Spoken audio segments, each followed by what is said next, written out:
ফেলে দিতে চাইছে। মুসলিম ৩ দেশ নাকি ন্যাটোর অদলে জোট গঠনের কথা করছে, কথাটা কতটুকু? ন্যাটোর অদলে জোট গঠন এত সহজ না। ন্যাটোর অদলে জোট গঠন বলতে এরকম না শুধুমাত্র যে হচ্ছে কোনো দেশের উপর আক্রমণ করলে আমার দেশের উপর আক্রমণ, আমি তাকে গিয়ে অ্যাকসেপ্ট করবো, আমি তাকে গিয়ে সাপোর্ট দেবো, শুধুমাত্র এতটুকুই না। ন্যাটোর অদলে বললেই আমরা এটা বুঝি ন্যাটোর যেই জোট গঠনের বা ন্যাটো জোট গঠনের পিছনে যেই সমস্ত কারণগুলো, যেই সমস্ত কজগুলো এবং যে সমস্ত রুলস রেগুলেশন গুলো কাজ করে, মুসলিম বিশ্বের এখনো পর্যন্ত সেই ধরনের কোনো জোট হয়নি। তবে সৌদি আরব এবং আমেরিকা, সৌদি আরব এবং পাকিস্তান যে জোট করেছে, সৌদি আরব এবং পাকিস্তান যে জোট করেছে, সেই জোটে আরো কিছু দেশ যুক্ত হওয়ার কথা শোনা যাচ্ছে। তুরস্কের কথাও শোনা যাচ্ছে। তুরস্কের পররাষ্ট্রমন্ত্রীকে আজকে এই বিষয়ে প্রশ্ন করা হয়েছিল। তুরস্কের পররাষ্ট্রমন্ত্রী বলছেন যে হ্যাঁ, এই বিষয় নিয়ে আলোচনা চলছে, কিন্তু কোনো এগ্রিমেন্টে আমরা পৌঁছাই নাই। কিন্তু সেটাকে আপনি এই মুসলিম ৩ দেশের ন্যাটোর অদলে কোনো জোটকে আপনি সেটাকে বলতে পারেন না। ন্যাটোর অদলে কোনো জোট হিসেবে আপনি এটাকে বলতে পারেন না। এরপরে হচ্ছে ১ সপ্তাহের মধ্যে আক্রমণ করবে, এটা 100% নিশ্চিত। আমি কোনো বিষয়ে 100% নিশ্চিত হতে পারি না। এজন্য চীন এবং আমেরিকা সরাসরি ইরানের পক্ষে হামলায় অংশগ্রহণ করে না কেন? চীন এবং রাশিয়া সরাসরি অংশগ্রহণ করে না কেন? চীন এবং রাশিয়া সরাসরি কেন অংশগ্রহণ করবে সেটা একটা বিষয়। ইরানের পক্ষে থাকলে তাদের লাভ কি, বিপক্ষে থাকলে বা চুপ থাকলে তাদের লাভ কি, সেটা একটা বিষয়। কারণ হচ্ছে ইরান এবং আমেরিকা এই দুটোর মধ্যে সবচাইতে এখনো পর্যন্ত চীন রাশিয়ার সবচেয়ে বেশি দরকার আমেরিকাকে। সিম্পল জিনিস, ব্যবসার ক্ষেত্রে দরকার, বাণিজ্যের ক্ষেত্রে দরকার, তাদের বিভিন্ন ধরনের মানে সমস্যা সমাধানের ক্ষেত্রে দরকার। যেমন ধরুন রাশিয়ার এখন যে পরিস্থিতি, আমেরিকা রাশিয়া যে রকম একটা হচ্ছে মোটামুটি হলেও একটা আলোচনা, সমঝোতা, যোগাযোগের মধ্যে দিয়ে যাচ্ছে, তাতে যদি রাশিয়া ইউক্রেন যুদ্ধে রাশিয়া জিতে যায় বা রাশিয়ার দাবিগুলো মেনে যদি একটা কি বলে সেখানে একটা যুদ্ধবিরতি চুক্তি হয়, তাহলে সেই আমেরিকাকে কি রাশিয়া খেপে তুলতে চাইবে? অথবা রাশিয়া সেই আমেরিকার বিরুদ্ধে গিয়ে শুধুমাত্র রাশিয়ার ওইদিকে যে এত বড় একটা স্বার্থ, মানে পুরো ইউরোপ, আমেরিকা, পশ্চিমা বিশ্ব যে ইউক্রেনকে সাপোর্ট দিচ্ছে, সেইখানে যদি রাশিয়ার দাবিগুলো মেনে আমেরিকার কারণে পুরো ইউরোপ এবং পশ্চিমা বিশ্ব এবং ইউক্রেন একটা চুক্তি করতে চায়, সেখানে সেই আমেরিকার বিরুদ্ধে যাই শুধুমাত্র ইরানের পক্ষে সরাসরি দাঁড়ানো, যেটা আর কি একেবারে অস্ত্র পাঠিয়ে টেটিয়ে সৈন্য টন্য পাঠিয়ে সরাসরি দাঁড়ানো, সেটা করলে কতটুকু লাভ, এটা হচ্ছে একটা ব্যাপার। দ্বিতীয় হচ্ছে চীনের ক্ষেত্রেও চীনের ইরানের সাথে যে সম্পর্ক, ইরানের সাথে তার সম্পর্কটা মূলত কিসের জন্য? ইরান থেকে সে কম দামে ব্যাপক পরিমাণে তেল নিতে পারে, একেবারে সিম্পল জিনিস, তেল নিতে পারে ব্যাপক পরিমাণে।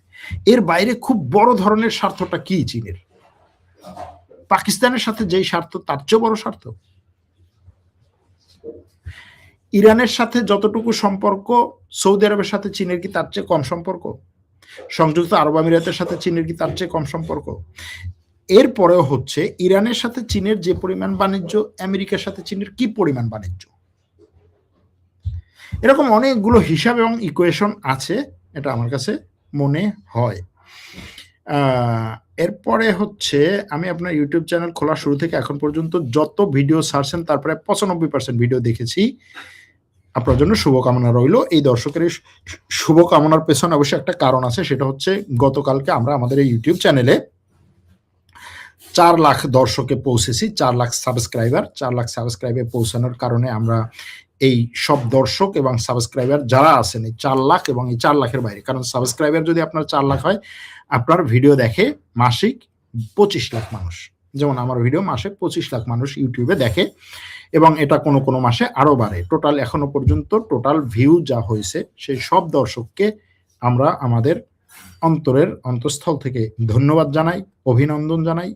এটা আমাদের একটা বড় পরিবার। শুধুমাত্র ইউটিউব না, ইউটিউবের বাইরে টেলিগ্রাম আছে আমাদের, ফেসবুক আছে, টুইটার আছে, তারপরে হচ্ছে টিকটক আছে, টিকটকে খুব বেশি অ্যাক্টিভ না, ইনস্টাগ্রাম আছে, সেখানেও খুব বেশি অ্যাক্টিভ না, তারপরে হচ্ছে লিঙ্কডইন আছে। এই সবগুলো প্ল্যাটফর্ম মিলিয়ে আমাদের টোটাল যে পরিবার যদি বলি সাবস্ক্রাইবারের সংখ্যা, সেটা প্রায় 5 লাখের বেশি। আর এই সবগুলো মিলিয়ে আমাদের যে মাসিক ভিউ, সেটা হচ্ছে প্রায় 2 কোটির কাছাকাছি মাসিক ভিউ। কারণ শুধুমাত্র টেলিগ্রামেই আমাদের মাসিক ভিউ হচ্ছে প্রায় 1.5 কোটির মতো। টেলিগ্রামের দর্শক সংখ্যা খুব কম, কিন্তু তারা অ্যাক্টিভ, এবং যেহেতু টেলিগ্রামে আমরা প্রতিনিয়ত খবর দেই, সেখানে ভিউ অনেক বেশি। প্রায় ১.৫ কোটির মতো। এরপরে ইউটিউবে আছে আমাদের ২৫ লাখের মতো, ফেসবুকেও আছে প্রায় ২০-২৫ লাখের মতো, আর বাকিগুলো। তো এই যে দর্শকদের ভালোবাসা, দর্শকদের আস্থা, এটা আমরা ধরে রাখতে পেরেছি। আপনারা আমাদের সাথে আছেন, এজন্য আপনাদের সবাইকে আন্তরিক মোবারকবাদ এবং ধন্যবাদ। তুরস্কের ঘাঁটি থেকে আমেরিকা ইরানে আক্রমণ চালাবে, কাতার বিমানবন্দর তুরস্কের ঘাঁটিতে গেছে, সেখান থেকে ইরানে হামলায় অংশ নেবে, এই বিষয়ে বলেন। তুরস্কের গুণগান করেন, এর কারণ ব্যাখ্যা করেন।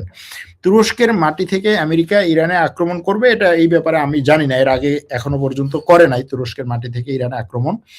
আর কাতারের বিমানবহর তুরস্কের ঘাঁটিতে গেছে, এই ব্যাপারেও কোনো তথ্য আমার কাছে নাই, আমি জানি না। সেখান থেকে ইরানে হামলায় অংশ নেবে, এই তথ্যও আমি জানি না। সুতরাং এই যে না জানা তথ্য নিয়ে আসলে বক্তব্য দেওয়ার সুযোগ নাই। তুরস্কের গুণগান করেন, তুরস্কের গুণগান করি কারণ হচ্ছে তুরস্কের নুন খাই গুণ গাই, সহজ কথা, বুঝতে পারছেন? এতে যদি আপনি শান্তি পান কোনো অসুবিধা নাই।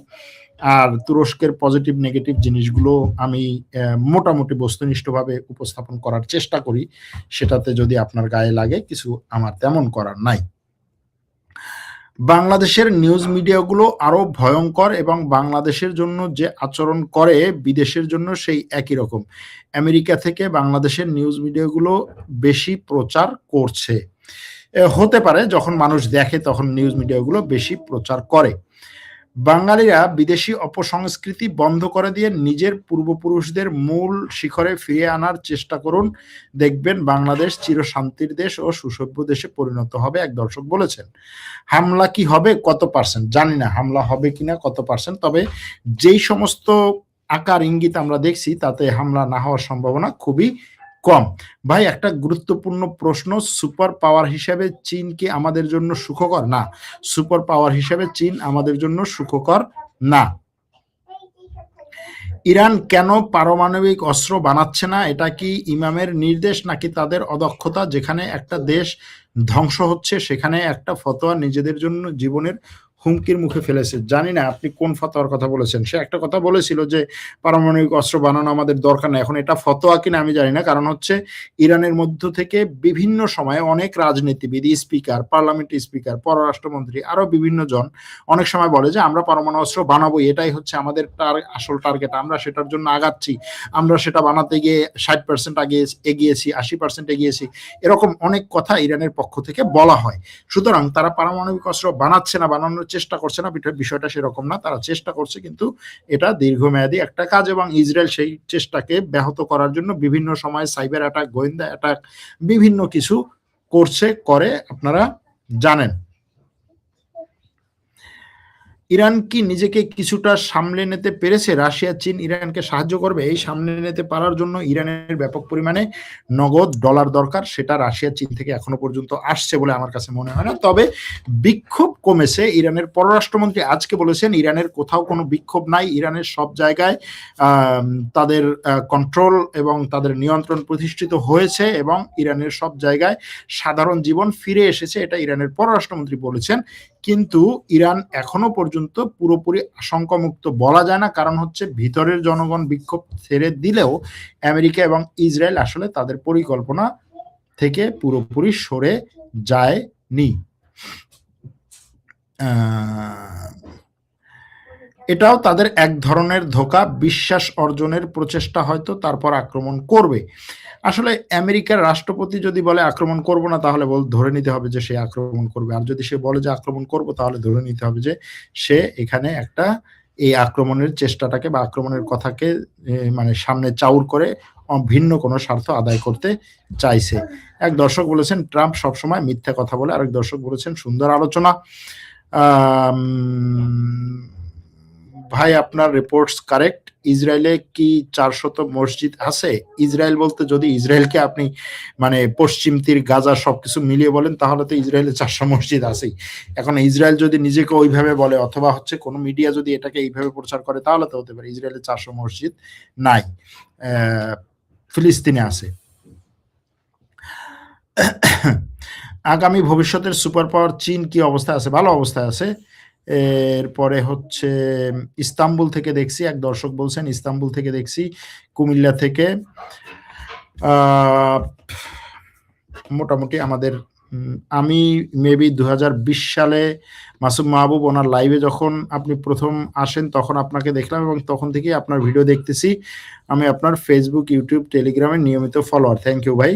ইরানের বর্তমান অবস্থা কি? বলেছি ইরানের বর্তমান অবস্থা আপনার লাইক দেখে বিশ্ব ব্যবস্থা আইডিয়া করা যায়, আর কোনো খবরের উপর আস্থা রাখা যায় না, রাখতে পারি না। থ্যাংক ইউ আপনাদের উপরে আস্থা রাখার জন্য। আপনার টেলিগ্রাম চ্যানেলের লিঙ্কটা দিয়ে দিন। আমার টেলিগ্রামের চ্যানেলের লিঙ্ক হচ্ছে, টেলিগ্রামে ঢুকে আপনি সরোয়ার আলম সার্চ দিলেই হবে।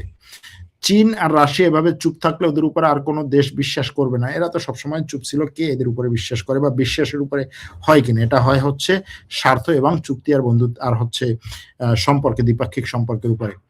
ইরানে হামলার ফলাফল কি হবে? এটা নিয়ে হয়তো ভবিষ্যতে পরে অন্যদিনে একটু আলোচনা করব।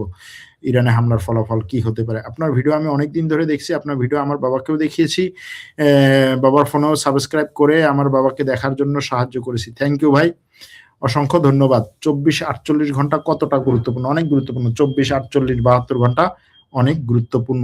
এক দর্শক বলেছেন ইরান উইল ডিফেন্ড হিমসেলফ। এটা তো স্বাভাবিকভাবেই যে কোনো দেশ তার নিজেকে ডিফেন্ড করতেই হয়। যা হোক, যে সমস্ত দর্শক অভিনন্দন জানিয়েছেন, যেই সমস্ত দর্শক বহুদিন ধরে দেখেছেন, একেবারে প্রথম দিন থেকে আমার সাথে আছেন, সেই দর্শকদেরকে এক্সট্রা অতিরিক্ত অভিনন্দন। ভালো থাকবেন, সুস্থ থাকবেন। আল্লাহ হাফেজ।